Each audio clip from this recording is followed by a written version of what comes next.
Welcome to Stars Matter, a recruiting podcast from The Athletic. I'm Mitch Light, joined by Ari Wasserman.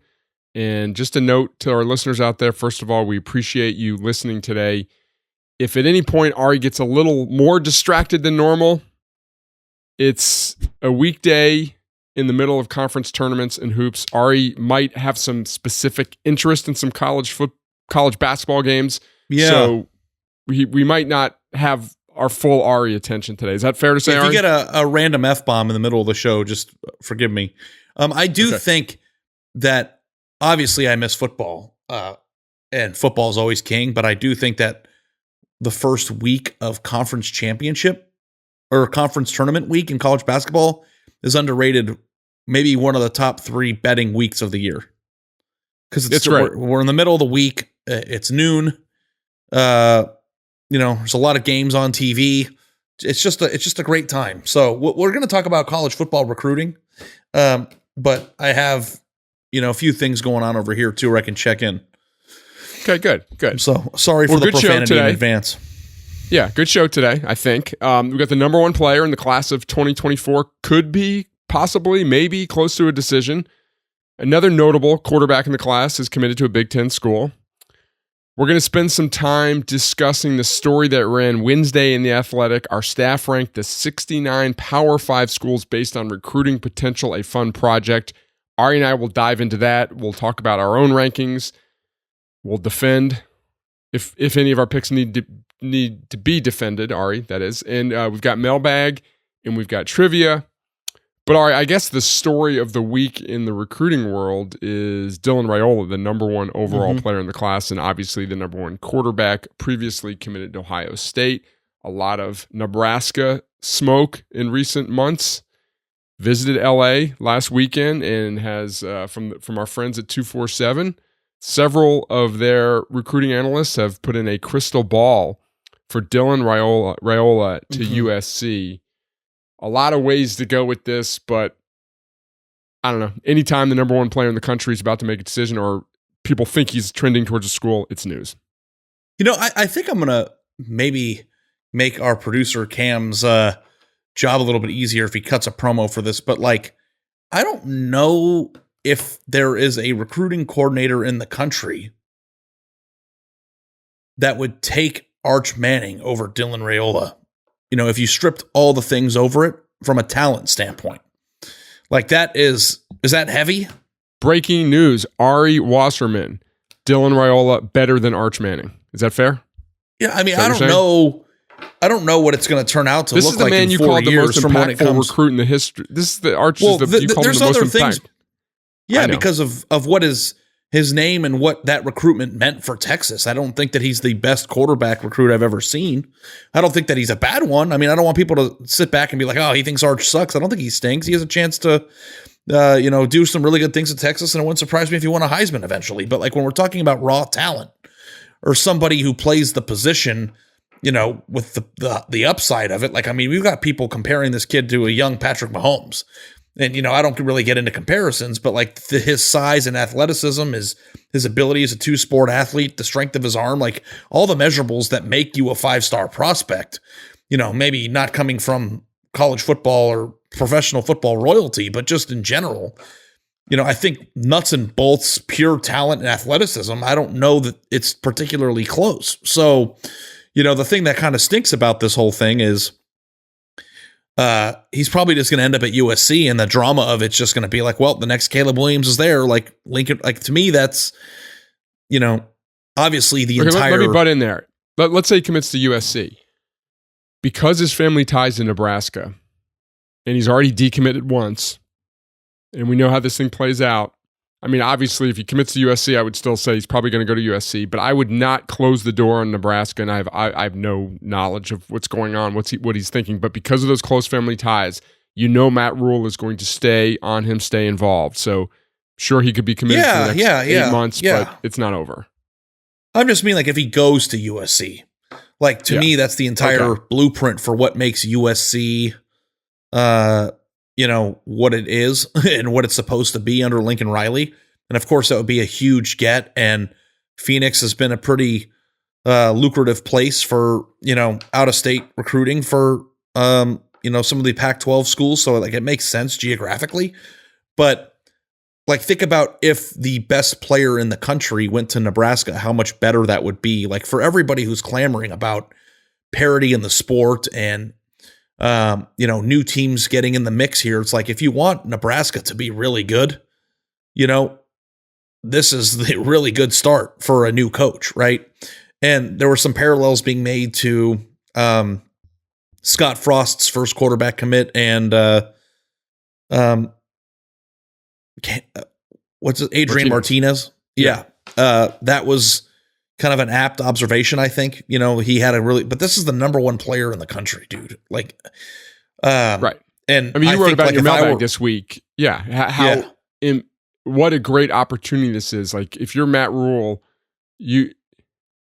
in Nebraska, who recruits at a very good level. Anytime we're going to talk more about that when we get to our rankings, who recruits at a top 25 level. But honestly, you don't have quote unquote access to the number one quarterback in the country much if you're Nebraska. Well, this is the only way that it happens. On the staff. Yeah. This is the only way that it happens. Yeah. Right. And so like when you have this opportunity, it's like sometimes like programs get like once in a lifetime opportunities. Like it's not like like Nebraska's even going to be in the Final Five for any other player that would be the number one overall player in the country.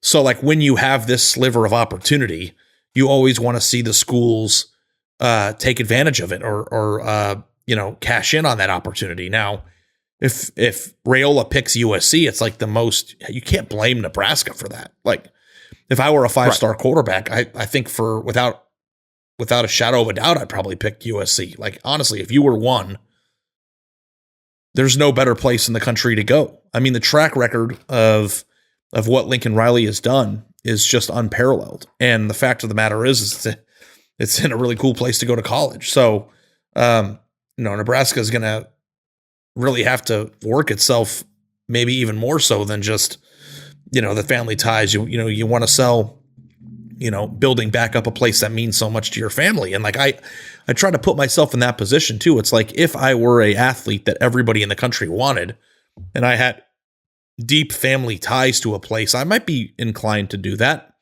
But it's like this push-pull of, are you willing to go to a place that will develop you worse in order to do that for your family is a very tough decision, because there's no question. I think it's a fact that Nebraska would do a worse job developing him than Lincoln Riley would.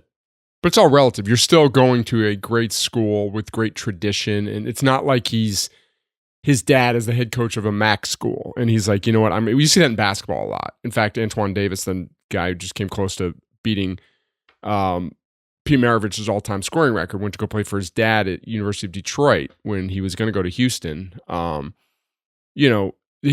Rule is a very good coach. He will be, if he goes there, he will be well coached. He will be developed. Now, is it Lincoln Riley? Mitch, I have a question for you. Yeah. Yes or no?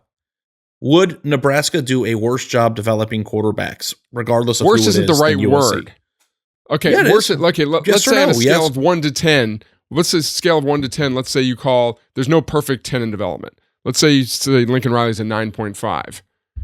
I think if he goes to Nebraska, he'll be a good player. He'll be developed, quote unquote, developed and be an 8.5. Like this goes to the whole. So that's worse, right? Do you recruit NFL draft picks or you develop NFL draft picks? I think you recruit them. I think you recruit. I think Nebraska has a good coaching staff.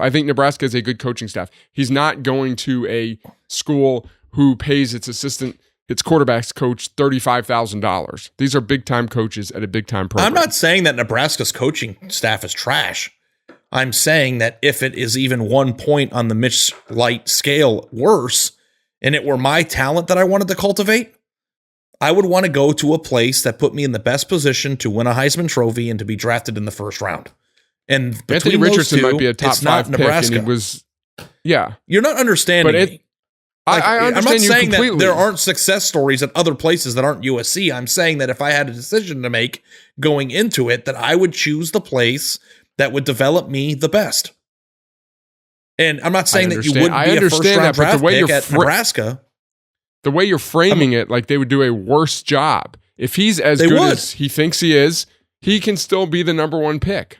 He might not enjoy as much team success, but he can still be a great player. I'm not saying that he couldn't.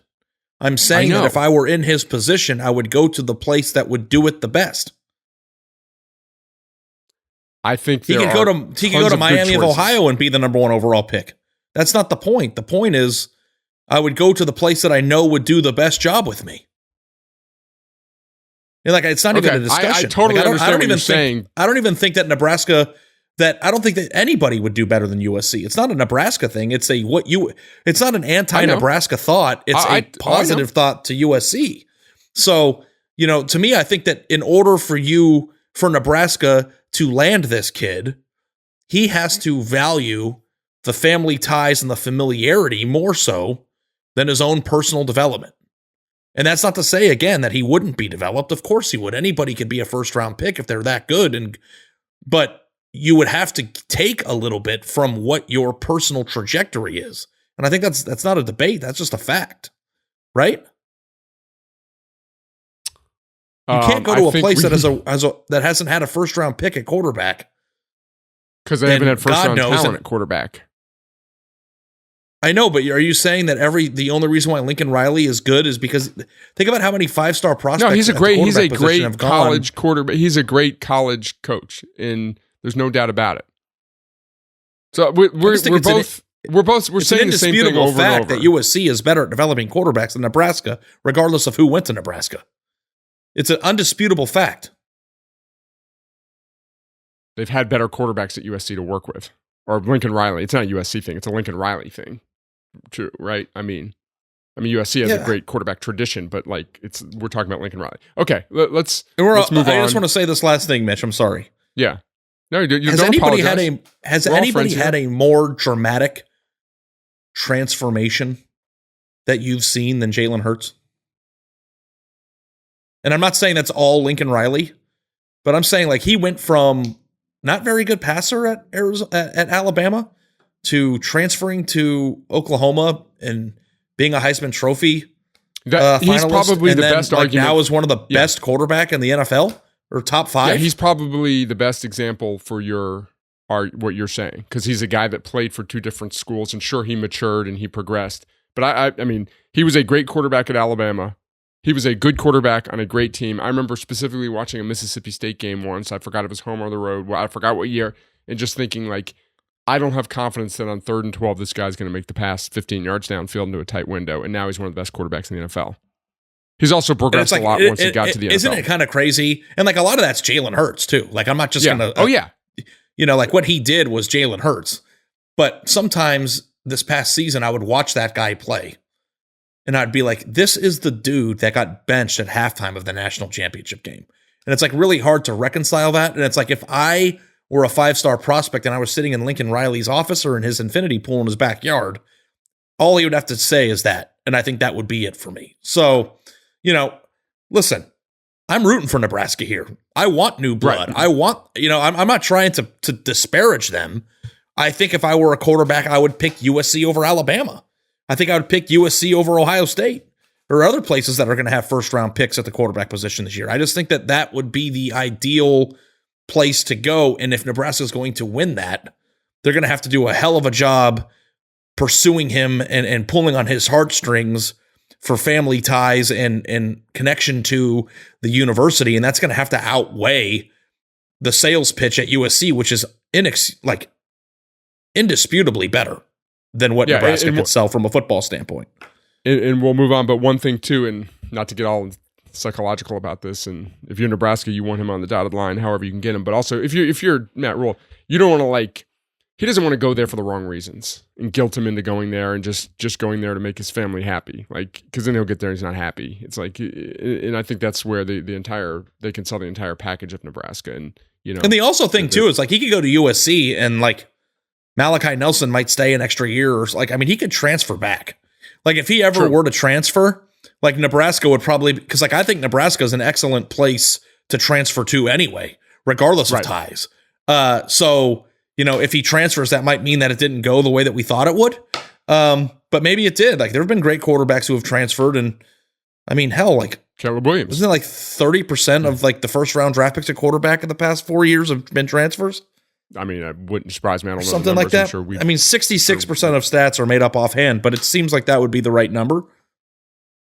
Yeah, I mean, Max Olson's, our colleagues, obviously written a lot about that. All right, a little less high profile quarterback, but still. I like arguing with you, Mitch. It's nice. I like when we get into those. Yeah. It's good podcasting. Okay. I think that you should. Well, that's organic. I mean, we didn't go into this saying I'm going to say this and you're going to say that. We're just, Yeah, I'm 0 for 1 today in college basketball bets. Who'd you lose? George Mason, first half.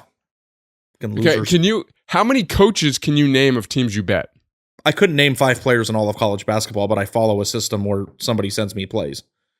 These aren't me. I don't come How's up your with NASCAR betting going? How's your NASCAR betting? I'm 0-1 in NASCAR bets. If you bet on a guy, be sure his car works. Yeah, I'm 0-1 on NASCAR bets, and my one bet on NASCAR, my race car driver, who was the second leading favorite to win's car, didn't work. So I think that's the last time I'm doing that again. He just got in his driveway, tried to turn his. It'd be like losing a basketball bet because they forgot to bring the balls to the game. Yeah, it happens. Happens a lot in NASCAR. You think about how much money is invested in NASCAR. It's like, this is a professional sport. Like, how do they not? Like, I get it. Like, well, things go machinery, wrong with cars. No, I know, but like, think about how much money is at stake for an individual NASCAR driver and race. How does that happen? I don't know. Honestly, do they not change the oil? Like, I mean, how does it happen? I'm sure. I mean, I don't know the extent. I don't know to the extent of like the definition of his car didn't work. I know they have like things go wrong. Mitch, let me tell you this. What? Mitch. Yeah. If I offered you $1 million in cash, yes, to drive from Nashville to LA right now, yeah, and if your car breaks down, you don't get the money, I'd go get the nicest. Best car out there. We'd figure it out. Like, there's no possible way that you would have a car that breaks down. You know how good Lincoln Riley is at developing quarterbacks? My car would be the Lincoln Riley developed quarterback. You just go spend $75,000 on a brand new car and drive it. Or hell, you could go spend $35,000 on a brand new Honda and get there. Like, yeah, it's just like, to me, it just blows my mind. I'm still bitter about it. So we got to go on more, but I thought about you. I was disappointed in my daughter's business sense here. You know, my daughter Zoe's a senior at Vanderbilt. Yeah. And for the last home game, they had honky tonk night and they gave out cowboy hats with the Vanderbilt logo on them. They were pretty cool. And one of my friends from college texted me and said, I'll give Zoe $100 for the cowboy hat and a bucket of beer at Satco, a local place. So I was like, okay, I'll relay the message. So Zoe's like, great. She's like, but I don't want to give my hat up. I was like, well, just find someone willing to sell your hat for $20 and then you make an $80 profit. And she's like, oh, that's a great idea. Like, isn't that the first thing that would come to your mind? You're a businessman. Yeah, I mean, I would just, that seems pretty straightforward. Yeah. What's going on? I was disappointed in her business savvy. She's the smartest human being I've ever met in my entire life. What happened? But that was a little disappointing there. I mean, just come on. There's other ways. You don't have to give up your own hat. So I was in Las Vegas over the weekend, and my buddy had a girl with us that he had been seeing. And the is it over? Morning, the way you said it. Or he's been seeing her. I don't, Okay, you said had been seeing, like, like it had a girl with. Has been seeing, yeah. Maybe you broke them up. We had breakfast plans the following morning, and she wouldn't come to the breakfast plan because she went to a plant doctor. Have you ever heard of this? No. There's a plant in her house that is apparently dying or not doing well. And she paid money to go to a person's house who's called a plant doctor. That is the biggest scam I've ever heard of.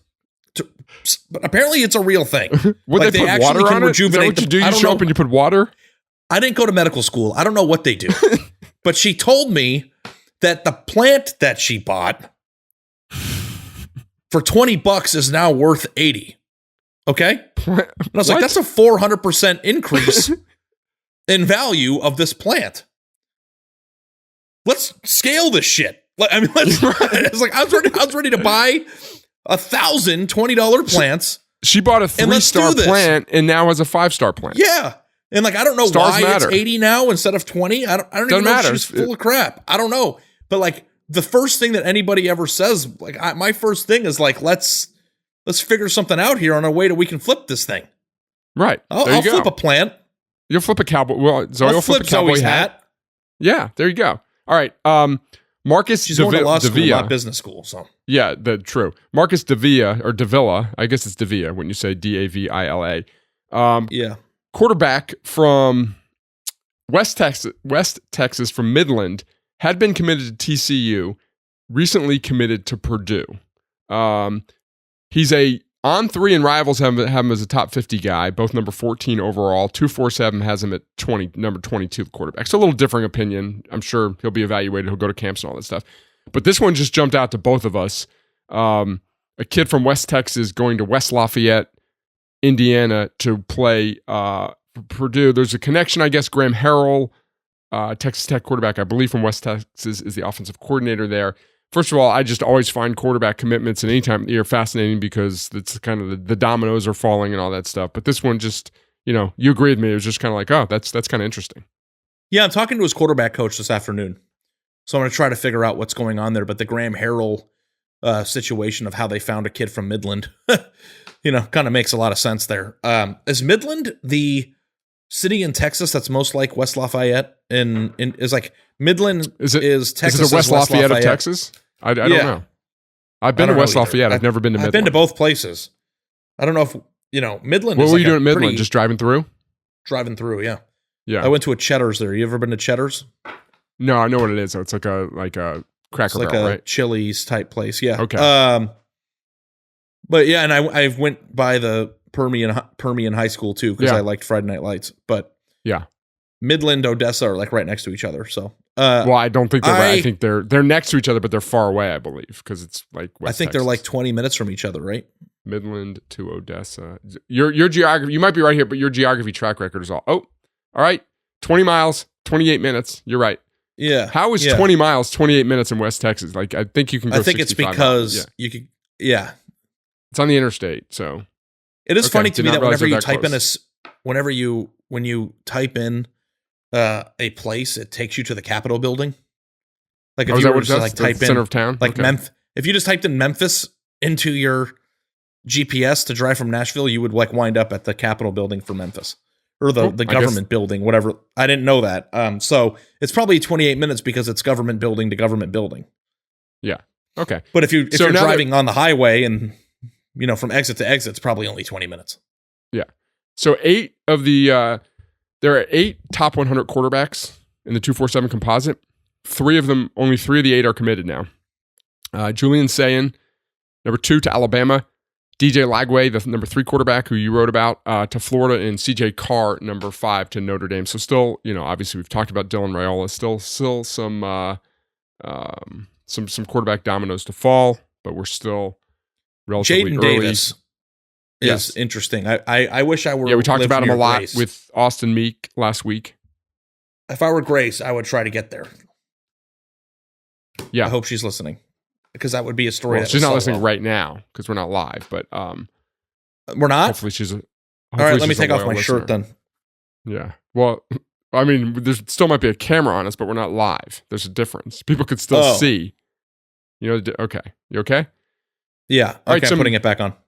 Speaking of Grace, North Carolina graduate, 2 commits for North Carolina this past week. 3-star athlete Khalil Coley from Arden, North Carolina, number 700 overall, and then Davian Gauss, a 4-star running back from Chaminade Madonna Prep in Hollywood, Florida. Pretty good offense, Ari. They've got a 4-star running back. They've got a 5-star wide receiver in Jeremiah Smith, who's committed to Ohio State, and then a 5-star athlete who I believe most people think is a wide receiver, Josiah Trader, I believe it is, number 250.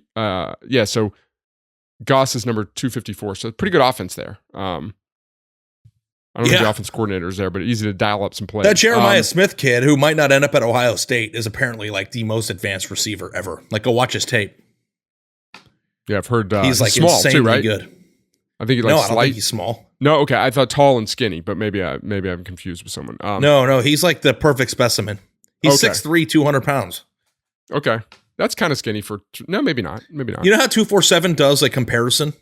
Yeah, like a player comparison for some players. His is Julio Jones, so that's pretty good. So I guess he's not small. Yeah. I mean, he aimed high on this one. Yeah, so talked about Purdue already. They got the quarterback, and they also got a 3-star offensive tackle from Fort Wayne, Indiana. Jordan King, number 898. LSU, 2 commitments, 4-star linebacker Kalaj Cobbins from Destrehan, Louisiana, number 198 overall, and 3-star edge Aham, if I might have had a typo there, Bro. What a great LSU name, Breaux. I think you have to go to LSU if that's your last name. Yeah, you do. I think there's like an NCAA rule for that.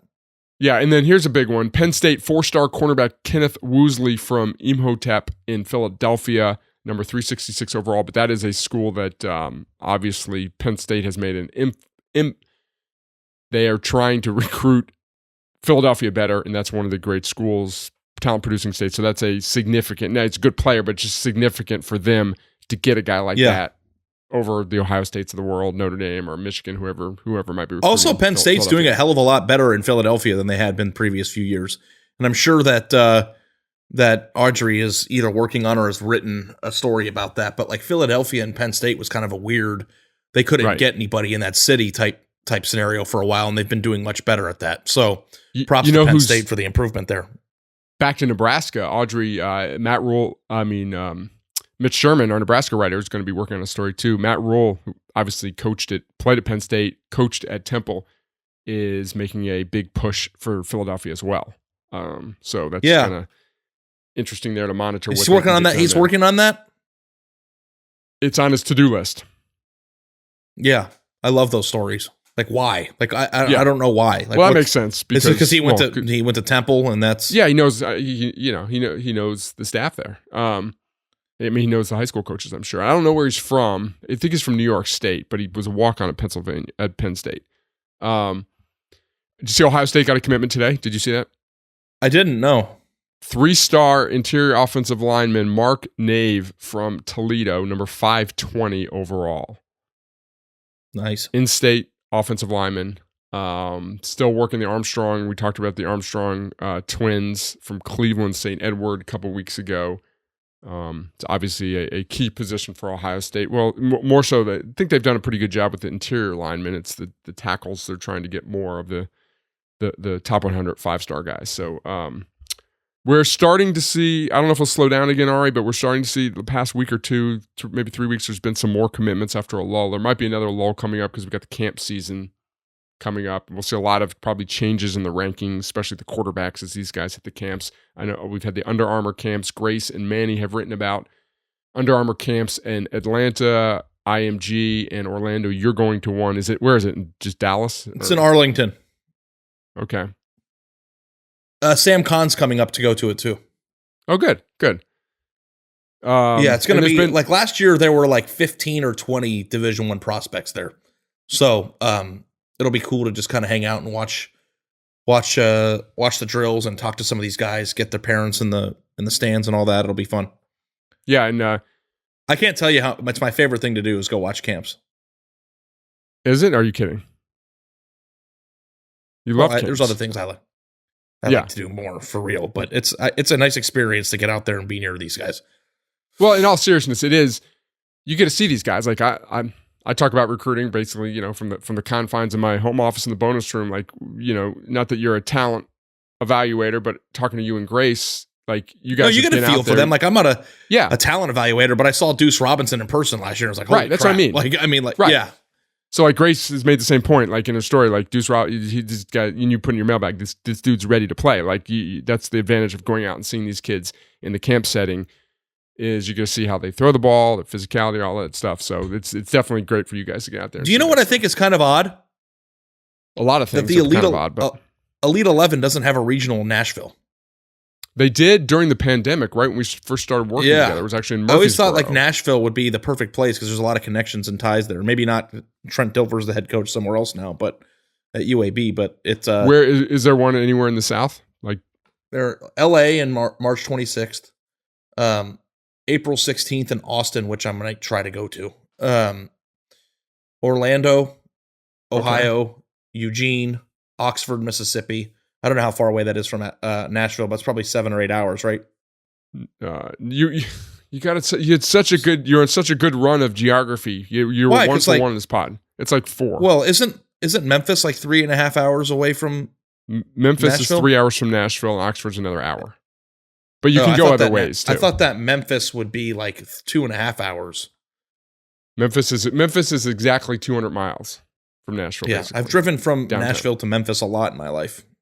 Yeah, but you can go. There's different ways to get from Nashville to Oxford. You don't have to go through Memphis. And there's one in Atlanta. So Okay. So yeah, I wish there were one in Nashville. We could go together. I could get out there with you. I could go to the one in Atlanta, I guess. All right, Ari. Yesterday, I guess, at The Athletic, we had a story where we ranked the college football, the 69 Power 5 programs based on their recruiting potential. And sort of beauty is in the eye of the beholder. We had 8 of us vote. The basic instructions were just some rankings we do, like ranking the program, we remove the head coach, it's like a blank slate. This is not a blank slate. We factor in the head coach. We factor in the facilities. We factor in location, definitely. We factor in NIL, which was sort of, we don't know everyone's NIL, but we have an idea who's active, who's not active and stuff. So we did this ranking. You can go to The Athletic to see to see the 1 through 69 rankings. We divvied up the blurbs. I have out each team's highest vote and lowest vote, but we can talk about our rankings right now. And we did not have the same number 1. And you were kind of surprised. Yeah. Go ahead. We had this discussion on the Andy Staples show. I don't know if I had it with you. I don't understand how you could pick Georgia right now. I don't get it.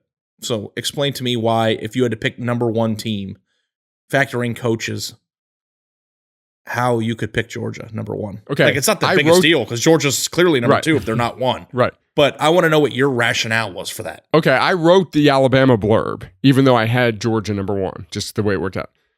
My Alabama blurb says, is it a bit strange that the program that has signed the number 1 class 10 times in the last 13 cycles, including in 2023, is not number 1 on our list? Yes, it is. But the team that is number 1 has won the last 2 national titles and is located in a state that produces far more blue chip prospects. That's my rationale right there. Going forward, I think, despite Nick Saban's wizardry or whatever you want to say, that Georgia is in a more advantageous, slightly more. I mean, because these are clearly 1-2, and as you'd expect, everyone had 1-2. These 2 teams 1-2. I think Georgia is in a better spot to recruit. Now, with everything you just said, they still didn't sign the number 1 class. But they hadn't won the second national championship. They had, but not, they hadn't recruited that class off of it. So, again, like I understand your rationale. I mean, the easy answer is they're trying to. They might sign the best class of all time in 2020. I'm not offended by it, but right, and I'm not offended by yours either. But I do think that it's a nice, insightful thought process of like. Do you think we're overthinking? No. I just is Nick Saban no longer the king of the sport? It's like how do you automatically just not default to him? A year after another team's won 2 national titles and it's located. I know, but it's in been 2 weeks since they signed a class with 15 top 100 players in it. This is a recruit. I get this it. isn't the AP poll. This is recruiting. And Georgia has not out recruited Alabama even in the midst of this. The defending national champions last year. Well, they did a couple years ago, like 3 years ago. Yeah, they are one of the teams. It was also the best year ever for. It was also the best year ever for talent in the state of Alabama. I know, but they only get like 4 out of the 8 or 5 out of the 8. They didn't even go for all of them. They picked and chose the ones they wanted because it was such a good pool. So they were able I don't think that Alabama's success this past year is predicated on what was in the state of Alabama. Like, go look at their class. It's absurd. Oh, I know. Okay, you know what? It's just like, but like, do you think that like, let's just say Nick Saban has 10 more years. Okay? Yeah. Just for the sake of an argument. Nick Saban, 10 years from now, starting now, and Kirby Smart, 10 years from now, starting now. Yeah. At the same schools that they're at, who are you taking? For recruiting crowns? Just in general, who would you pick to run? Kirby Smart. Who would you invest in? So Kirby you think Smart. But Georgia has surpassed them in your mind? Yes, because they've won 2 national titles in a row. I'm going to frame it in Ari's. Alabama's probably going to win it this year. Yeah, we don't know that. I'm going to put it in your own words. They are both the Lincoln Riley of quarterback development. But I think right now, Okay, they're both the Lincoln Riley of quarterback development, and Kirby Smart's doing it at USC, and Nick Saban's doing it in Norman, Oklahoma, your favorite place. Does that make sense? They're both incredible at it. One of them's in a slightly more we're splitting spot. hairs here. Right. So that's why I want to move on because this yeah. is, I think every college football fan, anybody listening to this podcast who follows recruiting, likes college football, they unless you're a diehard of one school or the other, and even if you are, you should see both arguments. So I think there's more interesting debates to be had. But the interesting debate to me, it really isn't so much about who's number one. It's our perception of Nick Saban, which I think is inherently interesting. Because my perception of Nick Saban hasn't changed. Slipping or been passed, that's a pretty cool thing to talk about. Okay, my perception of Nick Saban hasn't changed at all. Like, I think he is 10 out of 10. I think Kirby Smart has joined him. Like, I don't think he's passed him necessarily. I just think he is. My voting Georgia number one is more about Georgia than it is about Alabama. Kirby Smart might actually do the same thing at Georgia that Alabama has done under Nick Saban. It would be, and we thought that Nick Saban, the thing that he did would never be duplicated. And it's like, well, Kirby Smart just won back-to-back national championships. He's going to sign the greatest class of all time this coming year. So then why didn't you have Georgia number one if he's about to sign the number one class of all time? Because I'm still not. I haven't seen enough out of Georgia to not have my faith in Nick's. What's going on over there with the sound? Oh, sorry. Ruffling something? Yeah, I was trying to prop my rankings paper up on my computer to see better. I didn't realize it was making a lot of noise. Every time you do that, it sounds like a shotgun's being fired. Okay, sorry. I don't think I've seen enough out of Georgia to no longer. Not impressed by two straight national titles. That is a testament of how great Alabama's been. I'm not saying that it's not. I need to see a little bit more. Yeah. Okay. I do. Okay. You think it's crazy? Not impressed. You're not impressed. I am impressed, but that's a respectful thought process based on what Nick Saban has done. Maybe you don't 4 national titles in 2 a row? years. If they won 4 national championships in a row, that would be incredible. We'll have a different discussion then. I don't think that 2 national titles in a row surpasses Nick Saban's greatness. That's not weird. I'm not saying for body of work it's passing right now. In the moment, I would rank Georgia as in a more advantageous spot for recruiting purposes. Not necessarily winning games. Okay, move on. Who did you have 3? Oh, obviously you had Ohio State 3. Obviously. No doubt about it. Yeah, obviously. Yeah. Can I share a debate we had? I had Texas 3. I have Texas 3. I wish I shared the Slack exchange. You're like, I don't think Stark is a dog enough of a recruiter to be ranking them 3rd. And I was like, they just signed the number 3 class. Well, here's the thing. If this ranking happened in 2005, they probably would have been 3. They might have even been number 2 or 1. The reason why they're not is because... Well, they are in my mind. Well, yeah, on my list, the reason why I actually, you know what I had a struggle with? You had them 7, by the way. Which Texas team should go first? Yeah, I had Texas A&M 6. So, I put Texas ahead of A&M still, but that was to me, that was hard because we're taking NIL into account, we're taking coaching into account, and it's listen, Sark just got Arch Manning, Yeah. But Texas is so overpopulated with elite level talent now. Elite level coaches now, that the talent it's just harder to get it. Every time, the reason why Texas is lower to me is because I had LSU 3, by the way. If there's a 5-star prospect Ohio State in the 3. state, oh, sorry, I had LSU 4. 5. But the reason I did? Yes, look at the sheet. USC is 4. USC is 4. Yeah.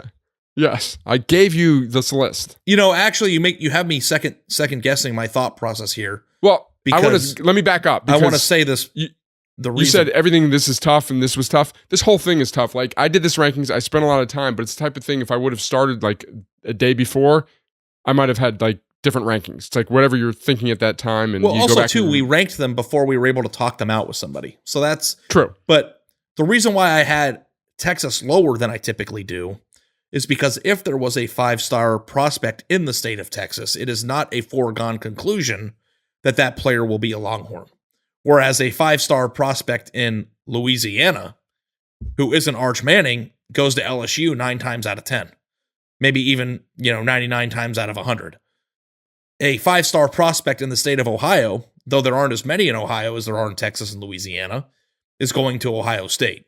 So on top of just the tradition and the winning, it's like, how can you put a team that has been dog shit for 20 years as number 3? Like, it's because that to me is part of it. Like, that's part of it to me is like the potential of the program is always going to hold it back. If Texas were the Vince Young Texas, they'd be number 1 maybe, but they're not. Okay, they haven't been. The reason I had them 3 was because they've been, quote, dog shit, like you said, and they've signed 2 straight top 5 classes. So they have an extremely high floor. And but so, I have them at 7. what more do you want? What more do you want? They've signed 2 straight 5 top 10. It's the only program I'm saying, in my top 10 outside of it. I'm not saying you have to have them number 3, but I don't see how you can really argue with them at number 3 when they just signed the number 3 class. Basically, because other teams have out-recruited them and have had more success on the field during this time period. Like, how could you possibly think that Texas's ceiling as a recruiting program is higher than LSU or Ohio State's? They just signed it doesn't compute to me than both. They just signed a better class than both in their. They just. Why didn't you just cut and paste last year's rankings as your list? I didn't. It sounds like I'm just saying for what about is what happened last year. No, for what that program's potential is, and then I use that like. I would think Texas has a potential to be a number 1 program. Obviously, we don't need to go through it all. They have not been. They've underachieved. So I said the potential of Texas with the recent success in recruiting. Like, if they haven't been good and they're still able to sign these top 5 classes consistently, I give them that there's a number 3 on my list for potential moving forward. Because, like, I have Ohio State 4, LSU 5. But if Texas actually reached their potential, they would be LSU. So why would you rank them ahead of them? Doesn't make any sense to me. But, I mean, it doesn't make any sense to you that... Do you think that Texas could be Alabama? Is that why? Sure. They could be if they ever got their act together. It's never happened in the history of the 100 years of their program. So I don't know why. Right. I can't take into account, like, what, I mean, anybody could have the number 1 program. Florida State could be that again.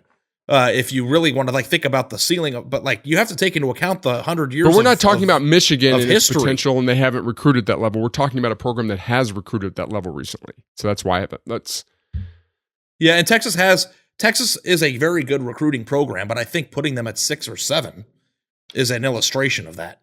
So you would put them lower than what they've recruited at on average over the last 5 years, even though they haven't been good on the field. So their potential is worse than they've done. Is what you're saying. I mean, I guess you could make the point that they should be a spot or 2 higher on my list. There's no possible way in hell they're going ahead of Ohio State and LSU on my list. None. Okay, that's fair. No, yeah.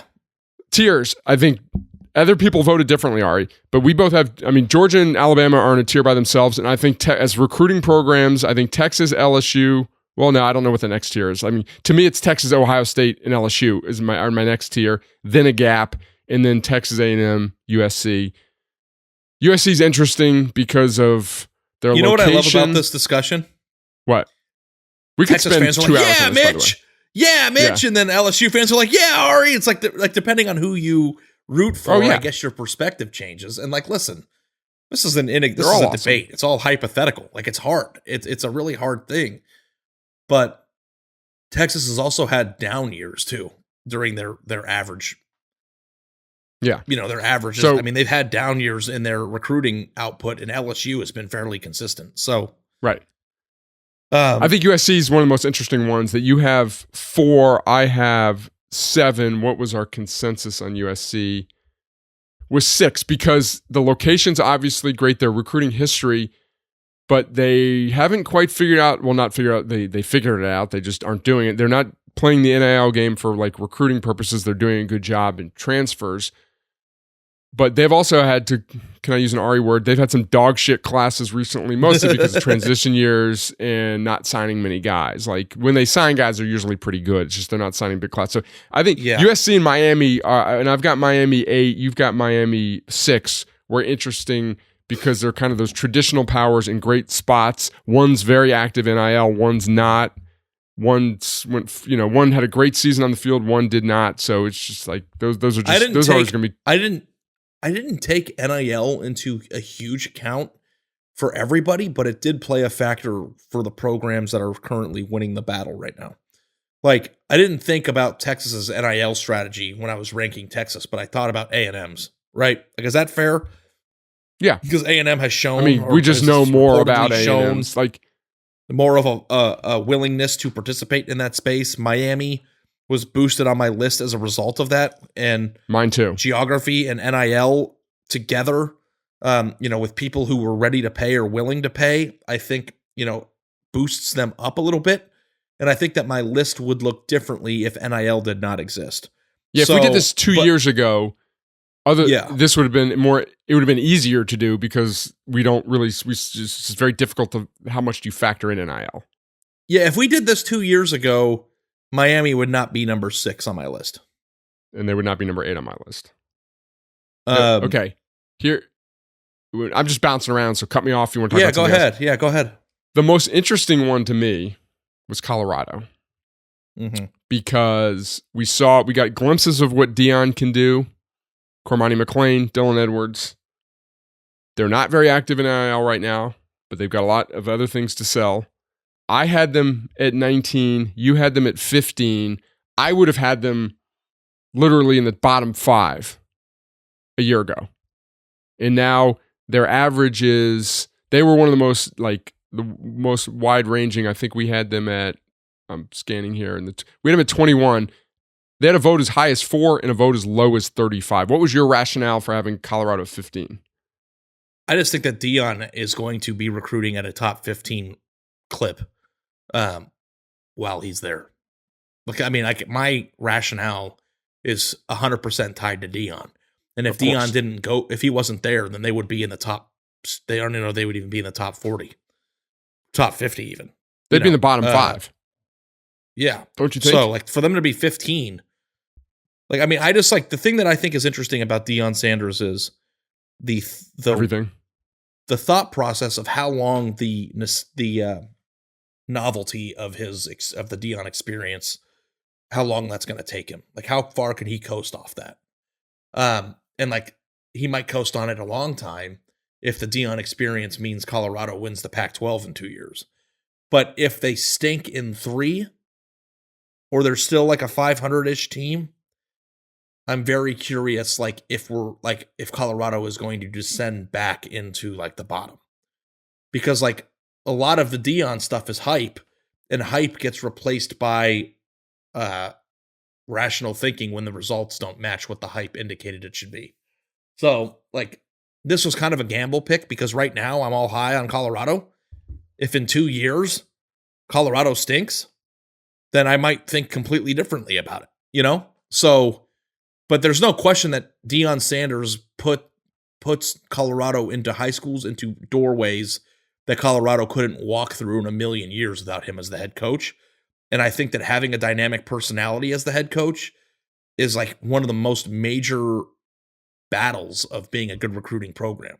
So Colorado has an edge on mostly everybody in college football just based on the unique nature of who's running their program right now. Yeah, agree with you 100%. The program that I had, and again, we as you mentioned, Ari, we kind of second guess ourselves if we thought things through or heard other arguments, we might have tweaked ours, but that's not how it worked. We submitted our rankings. I had Georgia Tech 35. Our average was 52. You had them 54. My rationale was it's in Atlanta. It's in the best maybe metropolitan area in the country for talent. Has it ever mattered? Right, I know. Right. Well, here's my thinking too. They had a coach for 15 years or ever how long who didn't care. Paul Johnson recruited to his system, ran the option, wasn't recruiting quarterbacks, wasn't recruiting a lot of skill guys. So Jeff Collins tried to come in and play that game and it didn't work. So to me, the right coach, Deion could have done it, but the normal right coach can definitely be a top 35 recruiter at Georgia Tech because of the talent there. Atlanta in the maps, I'm opening it up. It's big. No, it's more about distance. It's close to Athens. It's close to Tuscaloosa. It's close to the South Carolina schools. Knoxville. It's close to Knoxville. It's close to Tallahassee. It's close to Florida. It is so you're saying a lot of competition. It's a major recruiting ground for mostly every SEC power in the country. And everyone. So even if Georgia doesn't want someone in Atlanta because they're recruiting at such a high level, there are 9 other SEC programs who are in that city. Now, I get it. Going to Georgia Tech would be the quickest commute because you can walk there from a lot of the places that these guys live. But it's not the 5th or 6th or 7th or 8th best option. So, like, what I would say about Georgia Tech is, like, the only way that they will ever be good is if they get the undercovered 3-star prospects that nobody wants, and they do a better job of evaluating, but that's the case for everybody. Like, you could say, like I don't know how you could put Georgia Tech that high on your list and then, like, completely ignore Houston's existence when literally they're both Power 5 programs in major talented cities. Like, if you think that about Georgia Tech, then you should think about that about Houston. But until these programs ever use that as an advantage, like, this is about projecting the future, but you have to use the information you had in the past in order to arrive at those thoughts. And, like, has Georgia Tech ever cleaned up in Atlanta? Like, ever? I mean, not recently. Again, they did not have a coach who targeted those types of players. I mean, I feel like the only coach, I feel like if Deion Sanders were the head coach at Georgia Tech, which is what we talked about on the podcast before he took the Colorado job, like, Georgia Tech might be in the top 15 because you have geography, and I feel like it would have been a great fit, just based on, like, the access to players for Deion. But I don't know, short of hiring a recognizable name that you could buy into.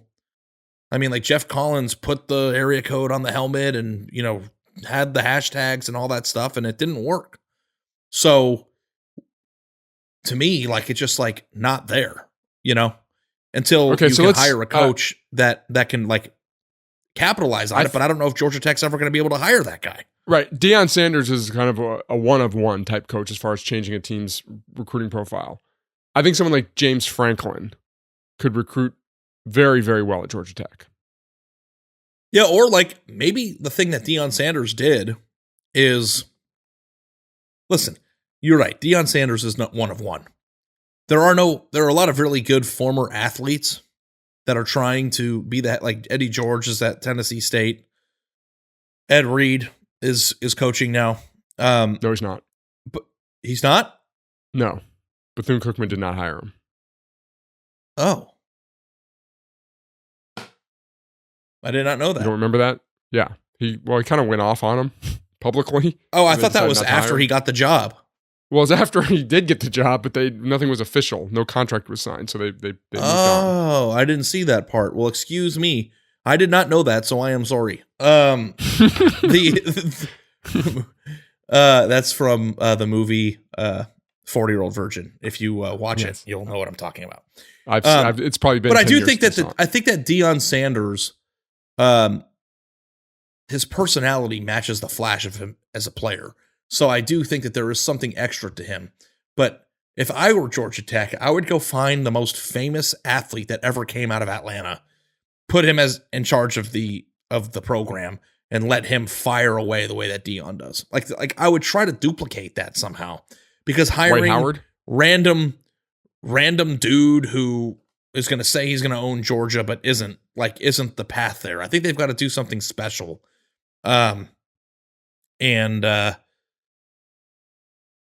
It's just not like I think you have them way too high, and it's like, I understand your respect for Atlanta, but it's just like, it's not. It doesn't add again, up.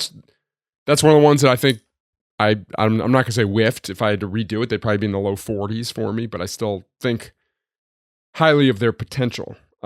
Houston, interestingly, was one of the ones that we have them at in the 40s, I believe.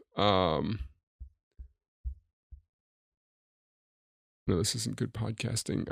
We've got it at 45. Like the highest vote was 38 and the lowest vote was 49, but like most of them were like 41 through 46. It was just interesting. Houston and UCF for both being new Power 5 programs, there was a pretty consensus, like we were all kind of on the same page there.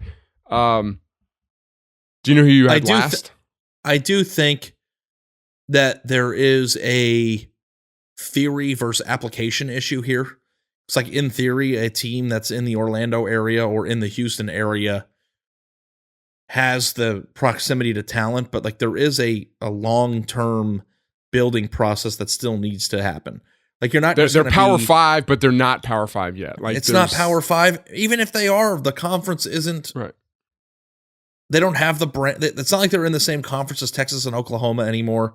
The concept of Power 5 is going away as realignment still happens. Like, honestly speaking, and I hate to say this because like I lived in Ohio for a really long time, and I know, how bad Cincinnati fans wanted to be in the Power 5, but like with the expanded playoff, like you could make the case that they're worse off in terms of making the playoff now than they were before they made the move, because they're going to have a harder schedule. There's no question, which is probably what they wanted, but they're also not going to be in a conference that has any more or less respect than the winner of the American would in today's society, right? Or in today's situation. Society. But you know what I mean? Like, it's like, is winning the Big 12 in 2026 going to be any different than winning the AAC last year? Like, Cincinnati made it to the playoff from the Baylor's AAC. a good program. Kansas State's we don't need to spend time debating conferences.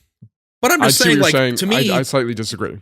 They don't get. No, I mean, that was part of it for me. Like, I didn't, they're a Power 5 program because they're not. They're in another second class conference now. It's not the same. Like, Power 5 is a term from last year. It's not a term for the future. They're still in a conference that's not going to be looked upon as an elite conference in the future.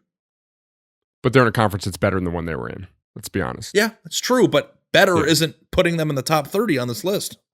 Right. I had Washington State last. You had Syracuse last. Syracuse was last in our rankings. Pretty much a consensus. I think the highest vote was 66. The lowest vote was 69. I guess not much to say there. We've talked about Syracuse. It's just from a geography standpoint, it's got a great tradition. Great teams in the 80s and 90s and early 2000s, but just the way the landscape is shook out. That's the right way to say it. They're just not in a very good spot from a recruiting standpoint. And it's crazy because, like, I don't know, like, I have mixed feelings about Dino Babers, but it's like they were pretty good last year, Syracuse. And they won 10 games like 4 years ago. Yeah. It's like they win a lot more games than they probably should under that guy. Like, I would, from a guy who's gotten results at a place that's otherwise hopeless, I think that he's a pretty good illustration of somebody I would take a look at if I were trying to hire someone. Yeah. And it just tells you how geography's changed, how the college football world has changed. Because again, this was a consistent program. This was a cool school to play football at. Don McNabb, they recruited Philadelphia. They recruited the Northeast well. They recruited Florida well. I'm sure a lot of their skill guys came from Florida back in the day. So just it's an interesting program there. So you're looking at our list here, any other schools? I mean, we got a lot of SEC schools in the 20s. One thing I'll say about the SEC schools, most of them, they have very high floors. The Kentuckys of the world, Arkansas, Ole Miss, Mississippi State, they're never going to be in the 40s, rarely going to be in the 40s. They can go through turmoil, they can go through coaching changes, and they often find themselves in the 20s at worst.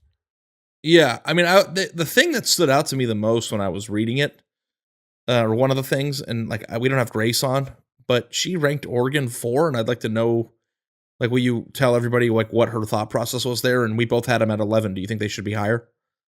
That was one that if you probably would have told me before, where's Oregon to be ranked for you, I probably would have said like in the top 10. But then when you're actually doing the ranking, it's like, where do you put them? I mean, I did talk to Grace. It was, they recruited very well this past year. What was their class? 6, 7 maybe? Or was it lower? Yeah. But whatever. Made some big splashes. They're very aggressive in the NIL game. And they got a coach. You wrote about it. They're quote unquote SEC mentality. So Oregon 4 doesn't really jump out to me until you see what teams they're ahead of. So like it was a little surprising, but I don't think it's anything crazy about it. But it makes me consider maybe 11 was too low. Yeah, but who on your list? Who would you? I would not. I have Tennessee 10. I wouldn't have them ahead of Tennessee. Florida 9, Miami 8, USC 7. I don't know who I'd have them ahead of. Yeah. I've got Clemson 13. Yeah. And they're, quote, bad recruit. They haven't recruited great the last couple of years. And what were they, 11 or 12 this year? Like, I feel bad about, not like bad about, but I feel weird about having some of these teams as low as I did. It's like, yeah, well, I would encourage people to go read it. Because there's a lot of people who got wound up. Do you see how difficult it is? We're going to do this every year. We're going to do this every year because things will change. Yeah. We should do it every week. Did you see one of the commenters called us the BuzzFeed of college football? In the comments? It really bothered me. I didn't like that. We like to have fun. This was a fun thing to do. It's the off season. Take it easy, people who cover college football. Like, I mean, God forbid we're doing stuff that people want to read. Is that the BuzzFeed? I mean, yeah. Certain. It was my idea. Comments. There are certain comments that irk me, and I'm trying better to not be irked, not respond. Yeah, but it's like if I wanted to create a list of this, which I think people find interesting, I'd probably ask 8 people who cover it every day to rank them. Right. You know, right. I don't know. I don't know what people want from us sometimes, but I appreciated the idea. I thought it was good. I thought that was a good show. Do we have a trivia question, or are you going to let me go watch college basketball? I got a couple things I want to ask you. Where did you? Don't look at your sheet, okay? Mm-hmm. Where'd you have Indiana? I'm just picking random schools. See if you can remember where you ranked them. I couldn't. I mean, I probably wouldn't do good. Possibly do this. I don't want to make you look bad. 40s? You had 58. I don't want to make you look bad because it's hard. Yeah. Okay, you ready for a little trivia? Keep doing it. Huh? Keep asking a few more. A few more? Okay. It's just a nice illustration of how hard this is. Yeah. Pittsburgh. Because when you put all the teams in front of you, Pittsburgh, probably in the mid-30s. 42. Low 40s. Yeah. 42. Texas Tech. Mid to low 40s. 43. There you go. Yeah. Your opinion of Texas Tech recruiting will always be influenced by Calvin Simpson Hunt. Right? I think that they have an awesome plan. If they are too good at it, they're going to get stomped. Right. And that sucks. It's like if you're too good at what you do, they can't be the Lincoln Riley of quarterback evaluators, right? It's like the inverse of the way life works. Right. It's like if you're the best at something, you're supposed to be rewarded for it. Right. They it's just bad luck for them that Calvin Simpson Hunt was so good. Like when they found him is like when they needed him to stay, like from a development. But the thing about their strategy is Texas Tech wants these crazy athletic dudes, and they offer them very early. And they might get commitments very early. But crazy athletic dudes, as sophomores, go through puberty. And then they get even more crazy athletic. And what do the big dogs want the most?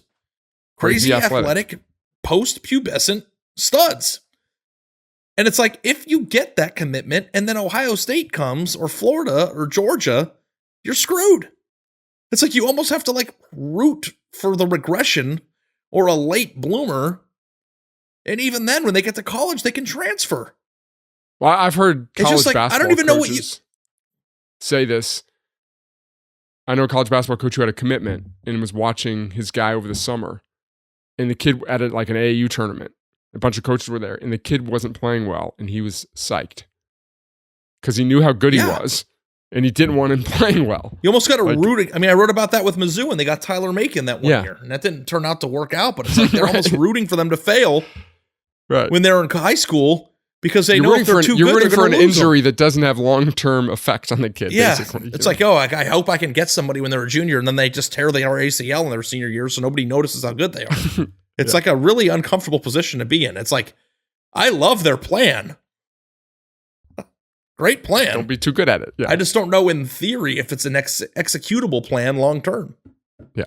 All right. I have a very simple trivia question. A lot of times they take me a long time. I'm doing data. I'm coming up with something. I just kind of stumbled. You were across lazy this week. Okay. No, I'm defending the simplicity of it because I think it's a good one, but it didn't take me long to come up with. How many teams have had just one? No, okay, I'm going to make it even easier. There is only one team that over the last 10 years, 10 cycles, has had just one top 10 class. You understand? Like only one team fits in this criteria. Yeah. Who is it? That's hard. Can I look at the teams? Sure. Yeah, you can look at. I think I know who it is. Okay, who? Ole Miss. No, they had multiple. They did? Okay. Yeah, it was at the tail end of... They had the Laramie Tunsil. Yeah. I thought you were going to get it. I'm trying to think of outliers that have had top 10 classes. in the last 10 years that we haven't seen very often. Is it Stanford? It is not. Okay. Although I think they had a top 25 class. They did have a top 10 class in 2012. So did it go back? Yes, that's before. That's before. Okay. Yeah. Time's going quickly, bud. Yeah, just tell me. Yeah. UCLA. Number 7 in 2013, 10 years ago. 10 cycles. Good for them. I do think that they should be. Like, where did you have them on your list? Wait, I might have screwed up my question. Oh my God, Mitch. I know, I'm struggling.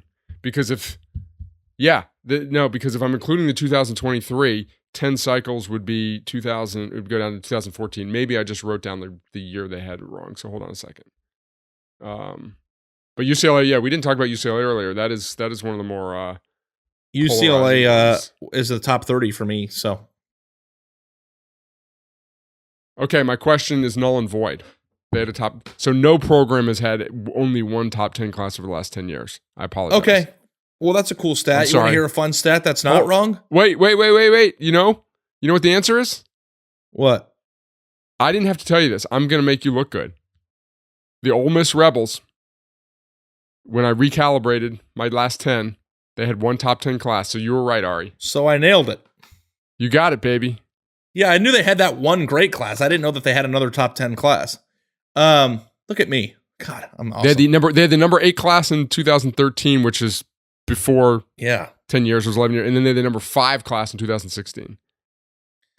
Good for them. I looked up for my mailbag this week. I actually looked up the stat. Can you believe it? Not really, but go ahead. Nebraska hasn't signed a 5-star prospect for 20 years. Right. Marlon Lucky, running back. That is a long time. I would not have guessed that. Yeah. I think that's, when we had Max on, I think that was part of our trivia question at one point. So, like you would think that they would have at some point. Yeah. Not a lot of 5 stars coming through Omaha. So. Yeah. All right, well, that was a fun episode, Mitch. If you haven't read the story, guys, the whole rankings and the highest and lowest and all the blurbs of our reasoning are on there. Go check it out at The Athletic. Thank you so much for listening to Stars Matter. We will catch you guys next week.